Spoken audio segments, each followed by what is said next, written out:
Welcome back to this week's Parent Parsha series, Parsha Beshalach. I wanted to spend a few minutes this evening, it's my time this evening, talking about the holiday of Tu B'Shvat that is coming up next week, early next week on Monday. Tu B'Shvat is introduced to us in the Gemara in Rosh Hashanah, where it's discussing all the different New Years for various things, the New Year's for the world, the New Year for the kings, the New Year for the trees. Tu B'Shvat is deemed to be the time where we mark the New Year for the tree. It has to do with the idea that most of the rain has fallen in Eretz Yisrael, and the trees are at a place where they have received a lot of rain, and therefore they have had a lot of growth, and they are ready to be the fruit to be taken from the trees, and you're able to give a sizable portion of the fruit from these trees to be tied, to be maaser, and to give into poor people. We hear about Tu B'Shvat already in terms of a halachic framework in the Shulchan Aruch, where there is discussion about the fact that we don't say Tachnun in Tefillah on Tu B'Shvat. We don't have fasting, we don't have eulogies, and so there's a halachic implications for what it means to have the holiday of Tu B'Shvat in terms of our tefillah. And the Magen Avraham, commenting on the Shulchan Aruch, also now starts to introduce this concept that we actually have a custom, we have a minhag to eat a lot of fruits on Tu B'Shvat. So that's the kind of seder, as it were, because there is a seder of a Tu B'Shvat, where we go from the Gemara and we go into the Sifrei Halacha in terms of what it looks like for implications for, let's say, how we daven, our tefillah, and also in terms of the minhagim that we have around the day of Tu B'Shvat, which we are most probably familiar with. And in reality, the Kabbalists actually really take this idea that Magen Avraham starts to raise in terms of this idea of having and eating fruit and making brachot on fruit on Tu B'Shvat as a way of marking and celebrating the day of Tu B'Shvat. And the Ari, Rav Luria, one of the major Kabbalists in Tzfat, talks about the idea of having 30 fruits, but if you don't have 30 different fruits to make a bracha on as a way of celebrating Tu B'Shvat, you can have 15 fruits.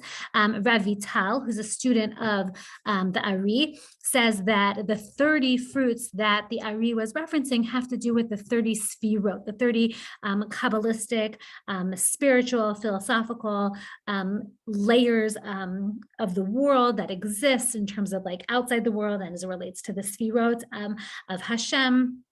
And then Rav Lutzato goes on to talk about the fact that this is our way of having a relationship with the spirituality in the world and how Hashem has a relationship with the spirituality of the world, and specifically starts to kind of expand upon this.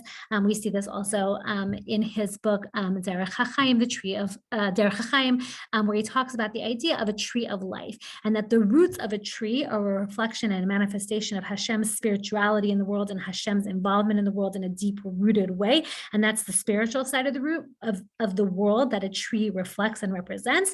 And the branches and the leaves are a manifestation of the physical aspects of the world, and a tree kind of pulls all these aspects together, the spiritual, heavenly aspects that come down or come up, depending on how you look at it, from Hashem, and the physical aspects of the growth of the tree are kind of a reflection of Hashem's nature and expression of his spirituality through the physical manifestations of the world. And I was thinking about, like, that's just like a lot of information, but I was trying to think a little bit about, like, what does it mean to celebrate Tu B'Shvat? How do we mark Tu B'Shvat today?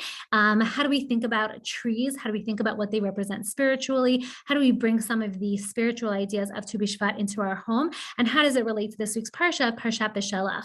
When I was thinking about the idea that trees in particular kind of got me going a little bit. My head was like traveling a little bit to the very famous Gemara about trees that is in Gemara Ta'anit. And it says, Ilan, Ilan, tree, bima avarechacha, what can I bless you with? Piratacha mitzukin, your fruit are so sweet. Silcha na'eh, your branches are beautiful. Emet mayim overet tachtecha, the water that runs underneath you is so pure and clean.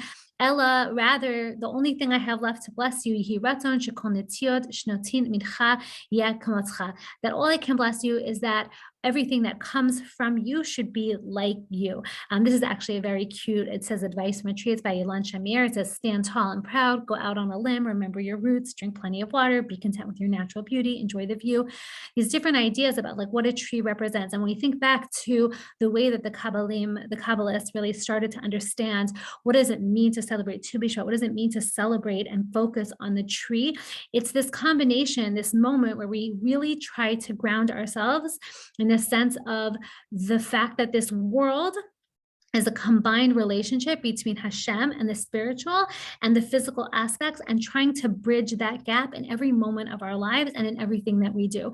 And I was thinking about the idea that there is a minhag, I couldn't exactly find the source, that there is we try to say a lot of brachot on the day of Tu B'Shvat. Maybe that comes from the Ari in terms of having 30 fruit, and you say 30 different brachot on different fruits that you find available.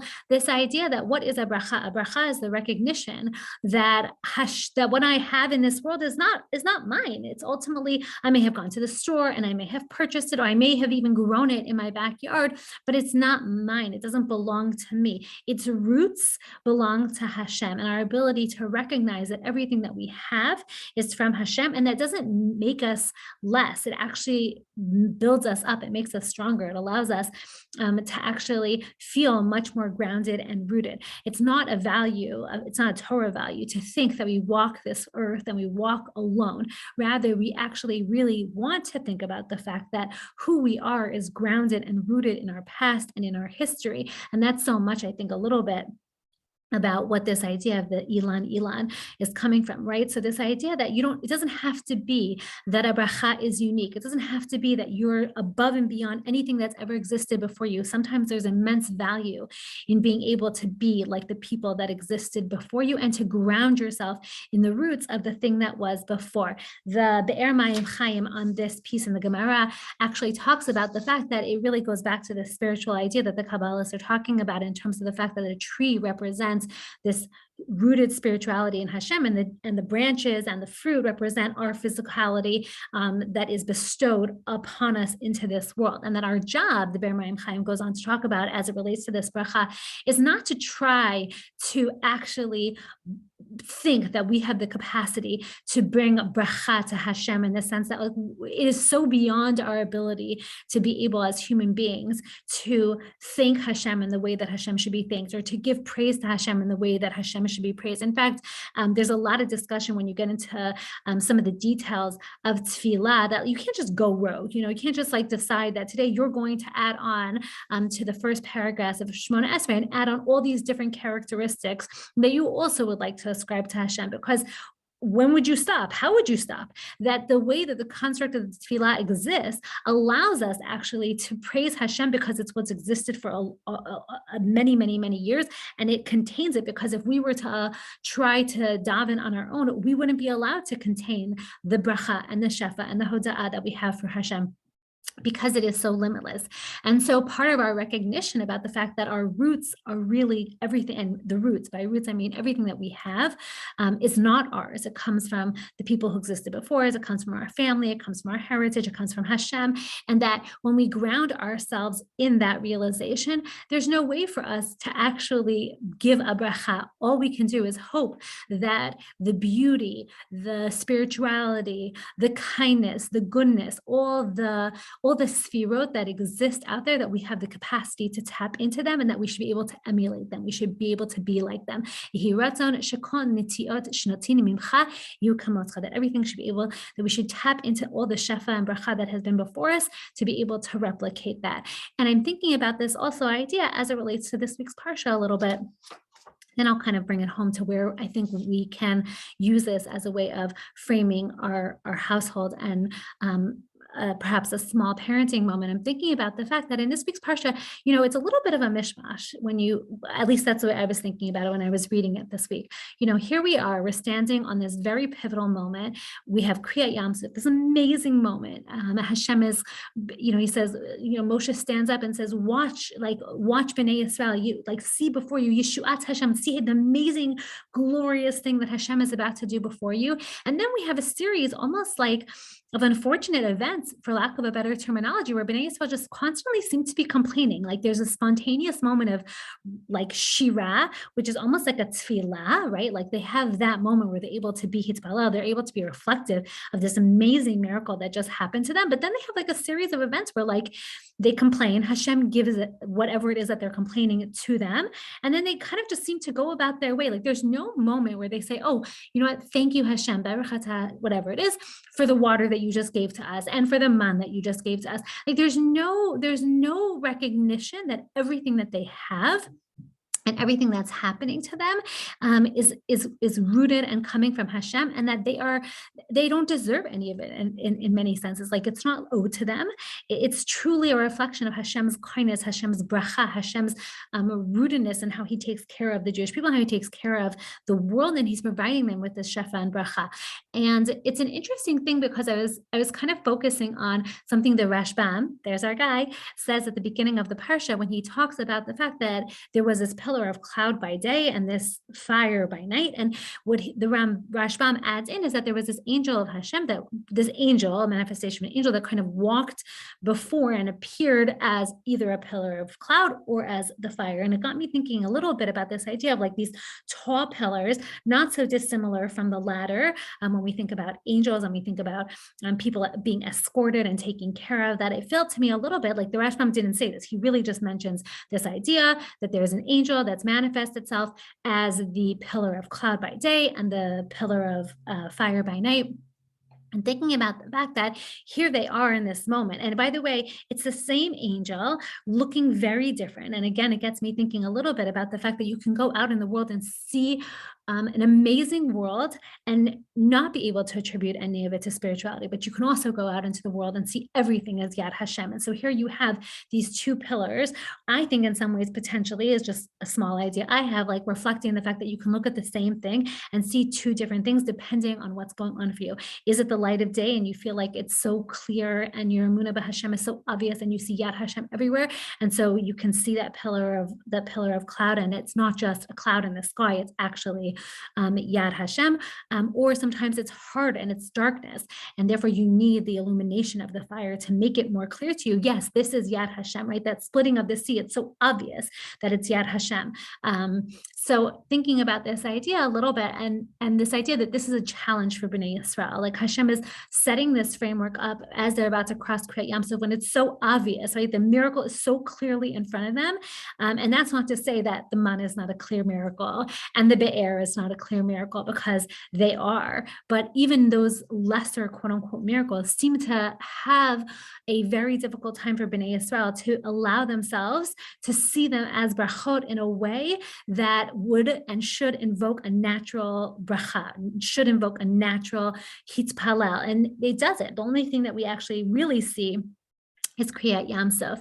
And I think it's something that we kind of see this as a struggle. We end the Parsha with Moshe kind of holding up his hands, and it's a struggle, right? Like, and when it's higher, they're succeeding, and when it's lower, they're failing. And there's a lot of discussion around emunah, and it's a struggle for the Jewish people. Emunah is not something that comes easy, even when you think about it like a tree that are everywhere around you and it's so available to you. Sometimes it's so hard to see it. It's hard to see that Hashem is everywhere. And I think that in reality, it kind of goes back to something I remember learning very early on. David Aaron, who's written amazing books about belief in Hashem, talked a lot about the fact that I took one of his original classes when he was working in Israelite and writing his book. I actually have one of those books like on like a manuscript, like that he was giving out before it was published. It was like a wild course many years ago. And he was talking about the fact that like in the modern Orthodox world, where belief in Hashem is just something that you grew up with from childhood, like you don't pause to think about what does it mean to conceptualize and think about Hashem. Like it's there, and it's a failing in our community because we need belief in Hashem in order to help us be connected, grounded, spiritual people. We need to feel that Hashem is with us, Hashem is guiding us. It's a relationship we have to work on. And part of that means that we have to actually grow the way in which we think about Hashem, that image of Hashem has to grow and develop from Hashem is here, Hashem is there, Hashem is everywhere. It has to expand. He tells a great story of like a kid who got in trouble and ran into the bathroom and closed the door. And the mom was like, why are you in the bathroom? He's like, Hashem can't get me in the bathroom. Because he's thinking about this, that we don't go to the bathroom. We don't say tefillah in the bathroom. Hashem's not supposed to be in the bathroom, the whole thing. And so, thinking about this idea, like, have we evolved as people in our thinking about Hashem and our relationship with Hashem? And I think that like Tu B'Shvat, like anything, sometimes we're so on autopilot. Sometimes we need these opportunities. We need to take these opportunities that are given to us in this framework that's so there to be able to open up the discussion about Emunah b'Hashem. I've talked about it a lot.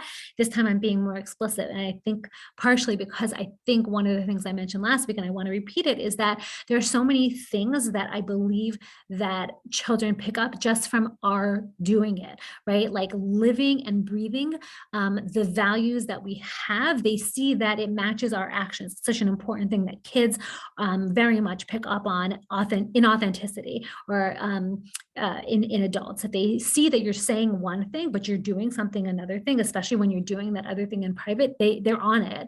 And so it's so important to live and breathe the same things that we say. And I also, however, that being said, the implicit is also extraordinarily important, the implicit and the explicit. In other words, the things that we do, but also the things that we say, the conversations that we have. And I think that Emunah b'Hashem, which is such a fundamental thing and maybe such a basic thing, but such a not basic thing because it's so complex, has to be something that we continue to talk about, we continue to explore, and we push our kids to be thinking about. I think sometimes we don't broach the conversation because, like anything that's uncomfortable, there are going to sometimes be more questions than there are answers.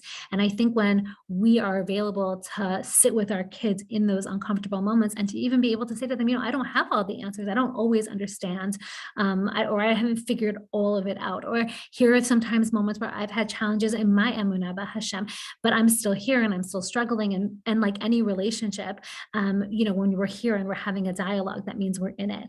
And the ability to recognize that sometimes we don't always see. And I think that's a little bit this idea of a bracha on a tree and on a fruit. Sometimes that tree looks very bare. For anybody who's doing Mishnah Yomit, one of the things they were talking about this week is, when do you say Brei Pri Adama and when do you say Brei Pri Ha'etz? So we say Brei Pri Ha'etz when a tree has, we say Brei Pri Ha'etz when the tree has not completely died, but actually just kind of fallen for the year by comparison to a Brei Pri Adama. So one of the things I think about is the idea that like a tree looks like it's dead, but it's actually not dead. And maybe that's the beautiful part. It can always be revived. And sometimes we don't always see the full story. Sometimes we're just seeing a moment, a snapshot in time. If you looked at a tree in January, you would have no imagination what it would look like come March and April. And that's an important concept to think about. Sometimes we're sketching something in the moment in time and we haven't been able to see all of it. Part of the ability to make a bracha is an emunah, right? That everything is not mine, everything is from Hashem. And sometimes I see it and sometimes I don't, but I believe in it. I also think, just as an aside, that part of this conversation that could be started is the idea of, how do we say brachot? How do we bench? Do we slow down? Are we rushing? I had the privilege to actually hear, and we had a mini mask failure meltdown this morning in my house. And one of my kids actually just needed like a total reboot. So I drove him home and just kind of needed to like resettle himself and start again. And I think that, like, just as like an aside, like I'm like a very big fan of that. I would have given him a whole mental health day if he needed it. Everybody sometimes just needs a day to reboot, but he just needed a morning to reboot. And so I had the opportunity to listen to him daven, and it's such a beautiful thing, like listening to the exact words and how he was pronouncing it. And it really got me thinking about multiple shirim now I've heard by Rav Rosner and Rav Willig and Rabbi Leibowitz, where they talk about actually listening to Rav Schechter and how he actually benches or how he davens, and it's so slow and it's so precise, and really trying to slow ourselves down. I think sometimes we kind of praise this idea of like rushing through, being able to like daven with a certain amount of speed, and being able to have a certain amount of fluency with the Hebrew. And I think it's important and beautiful, and Hebrew should come from our tongues with a strong amount of fluency, but also something beautiful and being able to read it as if we were learning it for the first time, to slow down. We're not in a rush. And so when we say a bracha, to think about it, to mean it, even if it's that one time a day, we actually pause to say a bracha at a slower pace with a little more concentration than we do for all the other brachot of the day. Again, we don't have to go big or go home. We can actually just take one small idea and one characteristic. And so that might mean actually introducing this concept at your family table where maybe you don't have a lot of guests. Sometimes it's not comfortable for people to, sing all of benching out loud. But maybe that is something that you can do with your family at home, one meal, one Friday night meal, one Shabbat day meal, whatever it is. The idea of helping our kids to slow down, think about the words that they're saying, be precise and be focused, and to show them that we're doing the same, we're in it with them. And so I think all these ideas kind of coming together and thinking about how we're intentional, how we're creating children who have a developed emunah b'Hashem, one that they feel comfortable talking to us about, one that we feel comfortable talking to them about. We show them we're not scared of the hard questions. And we use Tu B'Shvat as an opportunity to launch from this idea of celebrating trees and celebrating fruits as a reflection of the deep and complex relationship that Hashem has with the world, and the ways in which we can think about Hashem's involvement in our lives and how we look at the world and see Hashem's involvement in everything that is out there. So everything Tu B'Shvat. So I think you could do a Tu B'Shvat cake.